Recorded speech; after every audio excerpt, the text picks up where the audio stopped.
Students, welcome to यूनिमॉन्ग्स। आज इस video में मैं आपसे बातचीत करने वाली हूँ 5 CSAS मिस्टेक्स के बारे में। तो फ्रेंड्स, स्टूडेंट्स, अपने CSAS पोर्टल के बारे में आपको पता होगा कि CSAS पोर्टल जो है वो खुल चुका है और फेज 1 की रजिस्ट्रेशन शुरू हो चुकी है।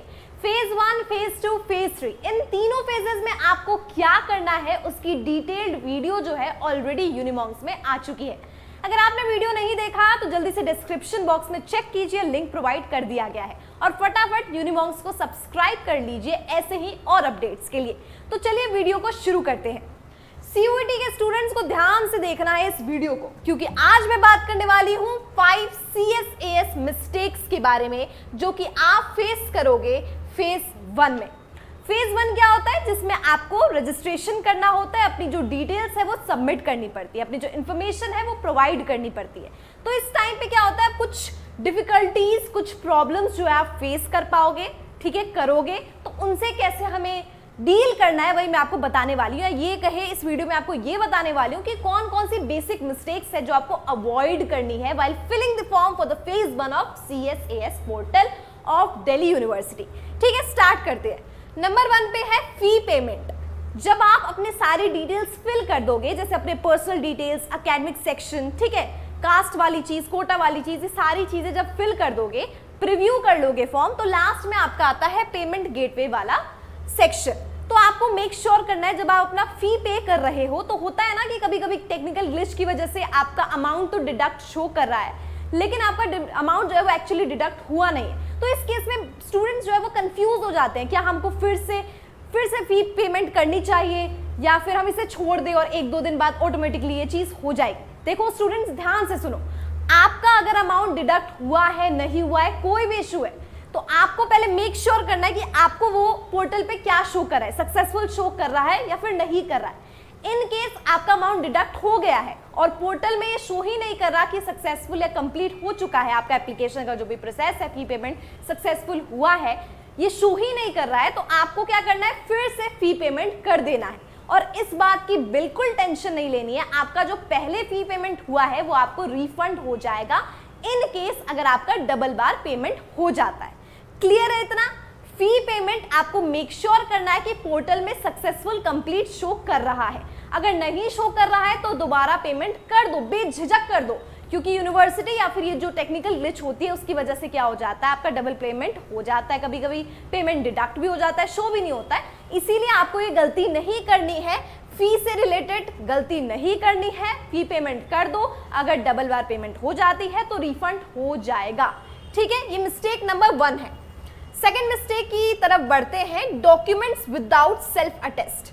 अब क्या होता है, आपसे डॉक्यूमेंट्स मांगे जाते हैं कि आपको सेल्फ अटेस्ट करके लगाने हैं, लेकिन स्टूडेंट्स कंफ्यूज हो जाते हैं या कभी कभी भूल भी जाते हैं कि ये सेल्फ अटेस्ट वर्ड का मतलब होता क्या है। ये जो टर्मिनोलॉजी है इसका मतलब ये होता है कि आपको जो ओरिजिनल डॉक्यूमेंट है उसकी फोटोकॉपी निकालनी है और वहां पे अपना सिग्नेचर करना है, डेट भी मेंशन कर सकते हो और फिर सेल्फ अटेस्ट लिखना है, यानी कि मैं इसे सेल्फ अटेस्ट करता या करती हूँ कि ये जो भी डॉक्यूमेंट है वो मेरा है, इसीलिए आप उसके नीचे जो है सिग्नेचर कर दो। क्लियर है? बहुत स्टूडेंट जल्दीबाजी में भूल जाते हैं, तो ऑब्वियसली अगर आप सेल्फ अटेस्ट नहीं करोगे तो आपकी चांसेस बहुत बढ़ जाते हैं रिजेक्ट होने के आपके एप्लीकेशन के। तो मेक श्योर कि आप सेल्फ अटेस्ट करके ही डॉक्यूमेंट्स को अपलोड कर रहे हैं।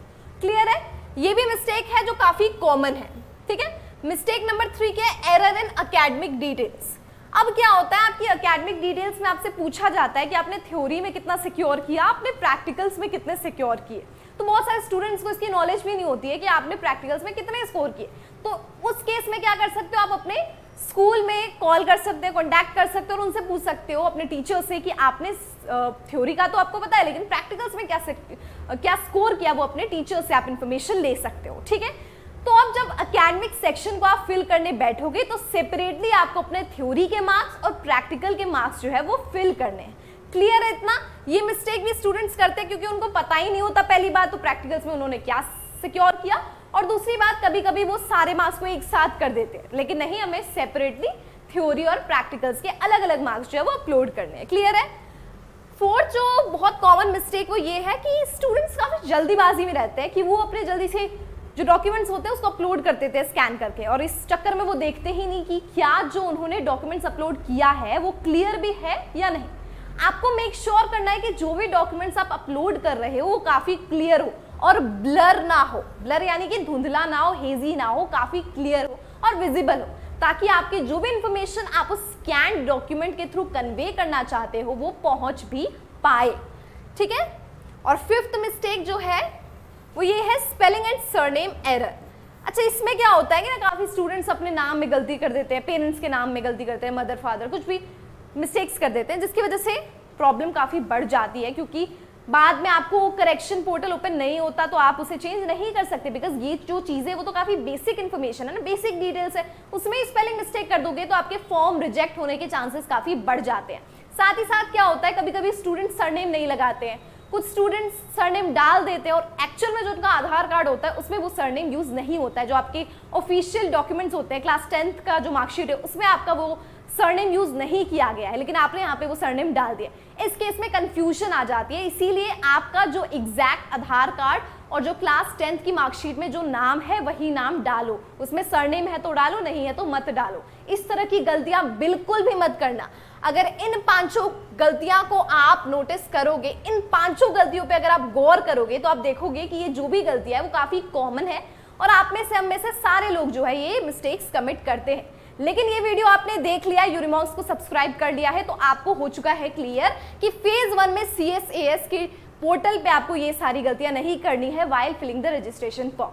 ठीक है, तो आज की वीडियो में बस इतना ही। चैनल को सब्सक्राइब कर लीजिए, वीडियो को लाइक कीजिए, कमेंट कीजिए और शेयर करिए उन तमाम स्टूडेंट्स को जिन स्टूडेंट्स को इस वीडियो की जरूरत है, जो बच्चे CUET का पेपर दे चुके हैं और फेज 1 फिल करने के टाइम पे उन्हें कंफ्यूजन है कि किस तरीके से फिल किया जाए। Okay students, see you in the next video, bye bye, take care.